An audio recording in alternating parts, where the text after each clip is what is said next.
Oke, terima kasih Bu Elvina dan kawan-kawan. Sekarang saya dan Bu Tri mau memulai coaching menggunakan alur Tirta. Yang pertama, saya sebagai coach dan Bu Tri sebagai coachee. Dan nanti setelah saya selesai sebagai coach, nanti sebaliknya, Bu Tri sebagai coach, saya sebagai coachee. Jadi ini yang pertama adalah saya sebagai coachnya dan Bu Tri sebagai coachingnya. Oke, kita bisa mulai Bu Tri ya? Oke, bisa siap, Pak. Oke, selamat siang Bu Tri. Kemarin Ibu nelpon saya, tapi waktu itu saya lagi sibuk Bu. Jadi saya nggak sempet dengerin apa yang mau Ibu obrolkan. Iya Bu, kemarin tuh Ibu mau ngobrolin apa sih Bu? Sekarang ini saya ada waktu nih Bu, mumpung ada waktu. Mau nggak Bu? Oke, siang juga Pak Menga. Terima kasih sudah merespon apa panggilan dari saya walaupun sekarang via Jimit ya Pak ya. Iya, kemarin Gini saya. Bapak, saya ini mau bercerita. Saya ini kan sebagai wali kelas Pak. Iya. Nah, di sini saya melihat ketika di dalam pelajaran dan di mapel lain itu ada anak saya yang sering dibully, Pak. Oh, jadi Ibu temanya sekarang membahas tentang bullying di kelas Bu ya? Oke, oke. Iya, bully di kelas, Pak. Jadi Hmm. karena anak saya itu informasinya bau, dia jarang mandi, dan dia suka mencontek temannya dalam satu kelas karena mungkin dia kurang fokus dalam pelajaran, dia dijauhi teman, akhirnya dia sering bahan bulian di dalam kelas itu, Pak. Oke, ini udah Ibu dapat laporan dari guru, dari segalanya Bu ya? Iya Dari betul, anak Pak, juga? begitu. Hmm. Terus Ibu rencananya seperti apa Bu? Nah, rencananya itu saya yang pertama akan memanggil anak yang jadi korban bully dulu, Pak. Karena Heeh. yang namanya sebagai guru, kita kan tentunya nggak tega nih melihat anak kita sering dibully sama teman-temannya. Mm-mm. Oke. Terus setelah itu saya panggil anak itu. Ternyata emang benar bahwasanya dia itu sering dibully temennya. Kamu bau, terus kamu sering mencontek, saya nggak suka gitu. Oke. Nah, terus Ibu ada ide nggak Bu, agar hal tersebut tidak terjadi lagi pada anak itu Bu? Sehingga masalah bullying terhadap anak itu tidak terjadi lagi. Ibu ada ide nggak mau tindakannya apa, seperti apa? Sebenarnya agak susah sih Pak ya, yang namanya anak SMK tempat kami itu kan anak udah dewasa ya Pak ya, dan dia Iya, emang mungkin menganggap hal bully itu hal yang biasa bagi mereka. mhm, Apalagi di dalam kelas ketika mereka itu tidak suka dengan temannya ya dia langsung aja mungkin mereka menganggap itu adalah hal yang biasa. Padahal sebenarnya itu kan hal yang apa ya Pak ya, kurang bagus ya, Pak. Apalagi, psikologis anak itu akan terganggu.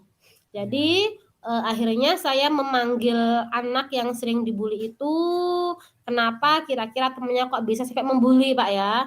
Dia Nah, ceritakan bahwasanya dia tidak punya teman di kelas. iya, Dia kayak dikucilkan karena dia, bau, suka mencetak dan lain-lain. oke. Tetapi saya sendiri tidak langsung percaya dengan cerita anak itu. Tentunya Iya, saya harus memanggil teman lain dalam satu kelasnya, begitu, Pak, ya? iya, Akhirnya saya memanggil 2 orang teman di kelas itu, untuk menghadap saya sebagai wali kelas, Pak. oke. Nah, oke Bu, setelah Ibu memanggil anak yang di-bullying, terus teman-temannya yang Ibu dapatkan itu seperti apa Bu? Supaya hal tersebut tidak terjadi lagi di kelas Bu, ke depannya. Idenya Ibu mau seperti apa? Oke, jadi setelah Mmm, saya, mendapatkan cerita dari teman-temannya, berarti idenya adalah anak itu yang pertama harus rajin berangkat gitu, Pak. oh Dan jadi yang Ibu meminta kedua heeh, meminta anaknya rajin heeh berangkat, terus untuk teman-temannya? supaya dia tidak ketinggalan pelajaran. Yang kedua, karena dia ini bau, karena dia itu Mhm, sebenarnya sering kesiangan bangun, jadi nggak sempat mandi, Pak. Berarti mhm. intinya anak itu suruh bangun pagi, sebelum berangkat ke sekolah dia suruh mandi dulu supaya badannya tidak bau, begitu, Pak. Itu untuk di si anak, untuk teman-temannya? Untuk teman-temannya harapannya, untuk mau berteman dengan siapa saja, karena yang namanya teman dalam satu kelas itu adalah saudara kita, apapun kondisinya, begitu, Pak. Oke, Ibu rencananya kapan Bu diterapkan itu Bu, idenya Ibu, supaya anak itu tidak di-bullying, dia harus bangun pagi, harus mandi, dan teman-temannya supaya dia tidak bullying dengan cara seperti itu, Ibu rencananya kapan diterapkannya Bu? Nah, rencananya saya akan panggil anak itu secepat mungkin, Pak. Mudah-mudahan besok pagi saya bisa memanggil anaknya, begitu. Oh, jadi Ibu langsung menerapkannya itu untuk mulai besok berarti Bu ya? Mulai Iya, besok ya? Pak, heeh, karena Supaya kasihan juga kalau dia terlalu lama dibully, Pak. oke, berarti langsung Bu ya, mulai besok ya? Iya, rencananya begitu. Berarti temannya juga mulai besok juga harus seperti itu juga kan berarti? Iya, berarti dari kedua belah pihak memang harus dipanggil supaya masalah ini cepat selesai. Oke, nah itu nanti saya minta komitmen Ibu untuk Mhm. melaksanakan aksi Ibu itu, rencana aksi Ibu itu, sehingga apa yang Ibu sampaikan itu dapat dilaksanakan, ya. Jadi Iya, kan mulai betul besok betul. tuh Ibu mau melaksanakannya. Oke, mulai besok, jadi saya bersama Ibu besok melihat bagaimana perkembangannya, apakah idenya Ibu itu berhasil atau tidak, ya.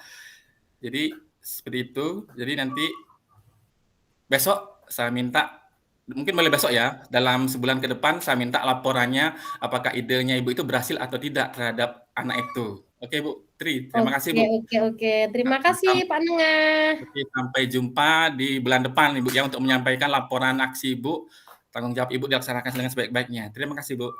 Terima kasih, Pak Nengah. Selanjutnya Ibu Assalamualaikum. sebagai coach, saya sebagai coaching-nya. Oke, selamat siang, Mbak Nengah. Selamat siang. Bagaimana kabar Bapak? Oke, sehat Bu. Oke, kayaknya waktu itu saya pernah mendengar Bapak tentang terkendalanya pembelajaran Bapak ya, Pak ya? Iya Bu, jadi gini Bu, benar. Saya ini mau Mhm. mau bicara tentang bagaimana sih menerapkan pembelajaran yang aktif, inovatif, kreatif, menarik, dan menyenangkan, Bu. Jadi Mhm, saya terus? ingin diskusi tentang itu, karena selama ini, di semester ini, saya mendapati anak-anak itu dalam pembelajaran saya di kelas, pelajaran fisika itu, anak-anaknya kalau saya jelaskan di papan, nyatet, nulis kuesi PR, nyatet, nulis kuesi PR, itu anak bosan, Bu. Oh, terus bagaimana, Pak? Saya ingin pembelajaran saya di semester depan, di semester genap itu tidak seperti itu. Saya ingin berubah total. Nah, Mhm. saya ingin merubah itu. Nah, saya ada ide kemarin nggak sengaja pada saat melakukan pembelajaran berdiferensiasi, saya Iya, merubah betul. itu. Saya menggunakan istilahnya metodenya student center. Jadi anak aktif, anak membuat presentasi lewat poster, video, atau PowerPoint, anak presentasi, terus belajar lewat kuisis atau Kahoot. Nah, setelah di akhir pembelajaran saya tanya, mereka seneng belajarnya. Mhm. Itu sudah Bapak lakukan belum, Pak? Nah, itu kemarin. Jadi di akhir sebelum ulangan semester kemarin, itu saya coba. Nah, kan di akhir tuh ada refleksi, anak-anak, "Pak, nanti Mhm. bisa Bu, Pak, coba pembelajaran seperti ini, Pak. Jadi jangan seperti kemarin-kemarin, hanya nyatet, ngerjain PR, soal gitu mah, kami pening, Pak," katanya gitu. Terus kira-kira dari pelajaran berdiferensiasi itu ada masalah nggak, Pak? Masalahnya sih nggak begitu banyak sih, Bu. Sebenarnya anaknya sebenarnya masalah sih nggak ada sih, internet sudah ada, anak-anak juga punya HP, jadi bisa. Jadi semester depan bisa saya laksanakan itu, supaya anak-anak lebih senang belajarnya. Jadi tidak Berarti tidak teacher center, selain internet tidak ada kendala lagi ya, Pak, ya? tidak ada. Oh, oke oke oke oke. Terus, kira-kira nih, tingkat keberhasilan Bapak menggunakan metode berdiferensiasi itu, Pak? Iya, itu Bu, kan tadinya kan membosankan tuh, dengan cara-cara Mhm. saya seperti biasa. Nah, kemarin saya nyoba sekali masuk itu sebelum semesteran, dengan belajar menggunakan itulah, ICT itu, internet, komputer, itu anak-anak menarik Bu, mengerjakan soal kuis lewat HP itu mereka senang. Nah, saya ingin saya terapkan seperti itu. Oh, berarti solusi dari pembelajaran yang dahulunya kurang menyenangkan, setelah Pak Mmm, Nengah belajar materi berdiferensiasi, menemukan ide untuk belajar menggunakan internet, begitu ya, Pak, ya? iya iya. Kira-kira pelaksanaannya? Ya, Bu, saya berencana mulai semester besok, Bu. Januari 2023 saya mau menerapkan sistem pembelajaran yang itu istilahnya, ya PAIKOM itulah, pembelajaran yang aktif, inovatif, kreatif, menarik, dan menyenangkan. Wih, mantap sekali. Saya ingin meninggalkan model-model kuno saya itu benar-benar yang cuma nyatet, menggunakan whiteboard, anak nyatet, ngerjain PR, saya itu dan nanti saya sudah mulai tinggalkan. Rencananya di Januari semester semester genap besok, Bu. Oke, oke, oke. Mudah-mudahan nanti setelah menggunakan belajar PAIKOM bisa berhasil ya, Pak, ya. Oke, Iya. saya minta komitmennya, Oke, apakah baik, Bu. Bapak berhasil atau tidak ya, Pak. Saya Ya. minta laporannya di semester depan begitu, Pak, ya? Iya, Bu, nanti kita curhat lagi di semester depan, bagaimana perubahan yang saya lakukan dengan sistem pembelajaran yang menyenangkan dengan menerapkan pembelajaran diferensiasi, menggunakan PSI seperti apa, Bu. Oke, Bu. Oke, mudah-mudahan kita bertemu lagi di semester depan dengan Iya. sistem pembelajaran yang menyenangkan begitu, Pak, ya. Iya, menyenangkan bagi murid. Oke, terima kasih sudah menghubungi saya. Selamat siang, Pak Nengah. Terima kasih, Bu Tri, atas hari ini. Selamat siang. Sama-sama.